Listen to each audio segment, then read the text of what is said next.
हाय का नाही काय स्पेशल? स्पेशल?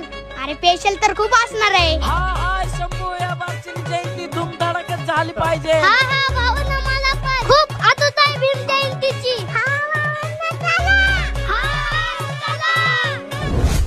हे पोरांनो इकडे या, कुठं चाललाव? अगं आई, आम्ही बाबासाहेबांची जयंती करायला चाललोय.